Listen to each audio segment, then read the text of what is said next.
Hi friends, இந்த வீடியோவில் என்ன பார்க்க போகிறோம் அப்படின்னா பொருள் மாறா எதிர்மறை தொடர் பார்க்க போகிறோம். பொருள் மாறா எதிர்மறை தொடர் பார்க்குறதுக்கு முன்னாடி ஃபஸ்ட்டு வந்து நம்ம உடன்பாட்டு தொடர்னா என்னென்னு பார்த்துடலாம். உடன்பாட்டு தொடருங்கிறது ஒரு செயல் நிகழ்வதை நேரடியாக உணர்த்துவது தான் வந்து உடன்பாட்டு தொடர்.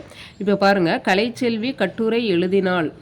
அப்போ வந்து கலைச்செல்வி வந்து என்ன செயலை செய்கிறா அப்படின்னா கட்டுரையை எழுதுகிறா. அப்போ அந்த கட்டுரை எழுதுகிற செயலை நேரடியாக நமக்கு உணர்த்துது, அது வந்து உடன்பாட்டு தொடர். அடுத்தது பாருங்கள், எதிர்மறை தொடர். எதிர்மறை தொடர் என்னன்னா கலைச்செல்வி கட்டுரை எழுதிலல், அதாவது கலைச்செல்வி கட்டுரை எழுதவில்லை அப்படிங்கிறது தான் இதனுடைய பொருள். இது வந்து ஒரு செயல் நிகழவில்லை, நடைபெறவில்லை அப்படிங்கிறத உணர்த்துது, அதனால் அது வந்து எதிர்மறை தொடர். அப்போ அந்த கலைச்செல்வி கட்டுரையை எழுதவில்லை, அந்த செயல் நடைபெறவில்லை, அந்த மாதிரி வந்துச்சு அப்படின்னா அது எதிர்மறை தொடர். அடுத்தது பாருங்கள், பொருள் மாறா எதிர்மறை தொடர். பொருள் மாறா எதிர்மறை தொடர் பார்த்தீங்கன்னா கலைச்செல்வி கட்டுரை எழுதாமல் இராள் அப்படிங்கிறது வந்து பொருள் மாறா எதிர்மறை தொடர். இதனுடைய பொருள் என்ன அப்படின்னா கலைச்செல்வி கட்டுரை எழுதினாள் அப்படிங்கிறதே பொருள்.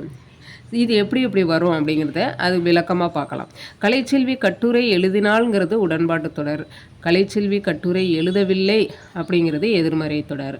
அப்போ வந்து இந்த உடன்பாட்டு தொடரை, இப்போ உடன்பாட்டு தொடர் என்ன, கலைச்செல்வி கட்டுரை எழுதினாள், அந்த உடன்பாட்டு தொடரை பொருள் மாறாமல் எதிர்மறை தொடராக மாற்ற வேண்டும்.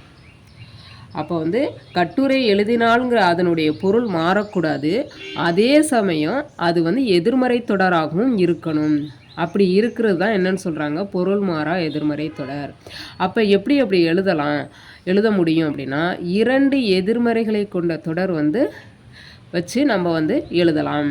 அப்போ கலைச்செல்வி கட்டுரை எழுதாமல் இராள், அப்போ எழுதாமல்ங்கிறது ஒரு எதிர்மறை தொடர், இராள்ங்கிறது இன்னொரு எதிர்மறை தொடர். அப்போ இரண்டு எதிர்மறை தொடர் இருக்குது. இரண்டு எதிர்மறை தொடரை கொடுத்து எழுதும்போது அது வந்து பொருள் மாறாது. அப்போ இந்த இடத்துல என்ன பொருள் தான் வரும், கலைச்செல்வி கட்டுரை எழுதினாள் அப்படிங்கிற பொருள் தான் வரும். ஏன்னா கலைச்செல்வி கட்டுரை எழுதாமல் இல்லை, அவள் எழுதிட்டா.